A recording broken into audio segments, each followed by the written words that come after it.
Hello, bachcho. Let's read this question. So this question says a block of mass smaller is pulled by a uniform chain of mass smaller tied to it by applying a force capital of at the other end of the chain.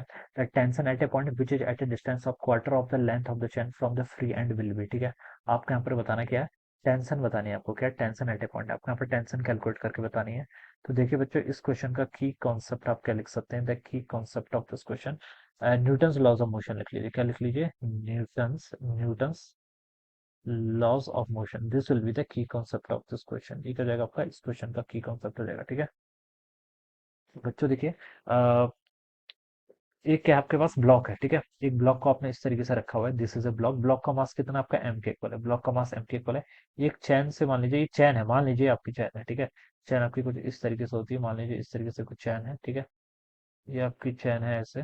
ठीक है, यहाँ पर आपने एक F क्या लगा रखा है, फोर्स लगा रखा है, एफ एक्सटर्नल फोर्स लगा रहा है। ऑलराइट, और देखिए जो चैन है, चैन का मास भी एम है, इस ब्लॉक का तो मास एम ही है, चैन का मास भी एम है, इसकी लेंथ कितनी, एल, एल के इक्वल है। ठीक है, हमसे पूछ रखा है, देखिए एल बाई फोर वाले पोर्शन पर ये पूछा ना, tension at a point which is at a distance of quarter of the length.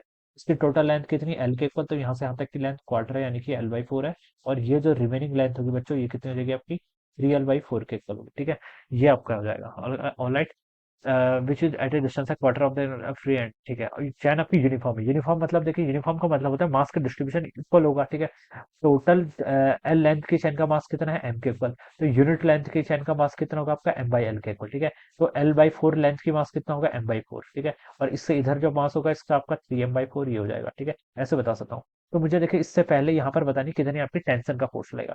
देखिए बच्चों, मैं इससे इधर वाले की एफबीडी बना लेता हूँ। ठीक है, इससे इधर वाले की मैं क्या बना लेता हूँ, एफबीडी बना लेता हूँ। ठीक है, पहले तो देखिए इसका मास एम, इसका मास चैन का मास ही एम, तो टोटल मास कितना हो गया, M plus M, two M के इक्वल। तो नेट एक्सेलरेशन कितना होगा सिस्टम का नेट एक्सेलरेशन होता है आपका नेट फोर्स, जो कि सिर्फ एक ही तो फोर्स लग रहा है, एफ। ठीक है, एफ लग रहा है। ठीक है, फ्रिक्शन के फोर्स को यहाँ पर है नहीं, कंसिडर नहीं करना है। ठीक है, तो टोटल फोर्स एफ हो गया, divided by total mass M plus M, कितना हो जाएगा, टू एम के इक्वल। तो ये बच्चा आपके पूरे सिस्टम का क्या आ गया, आपका एक्सेलरेशन आ गया। अब देखिए एक्सेलरेशन हमने कैलकुलेट कर लिया। अब देखिए हमें क्या बताना है, टेंशन बताना है। मैं इस पोर्शन पर देखिए आप लगा लेता हूँ। इस पोर्शन पर अगर मैं देखूं, तो देखिए एफ फोर्स आगे की तरफ लग रहा है, पीछे से कुछ टेंशन लगेगी, और इसी टेंशन की वैल्यू मुझे कैलकुलेट करके बतानी है। ठीक है, इस पोर्शन का देखिए मास कितना है, लेंथ एल बाई फोर थी, मास इसका एम बाई फोर के इक्वल है।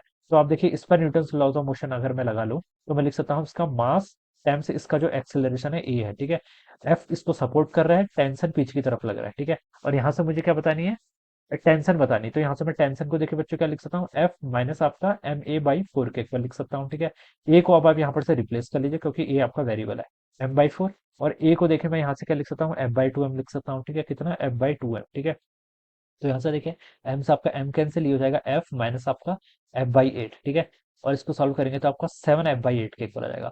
सो this must be the value of the tension, seven F by eight, जो कि आपको सेकंड ऑप्शन पे क्या कर रखी है, गिवन कर रखी है। So I hope you all understood this concept. All the best and thank you so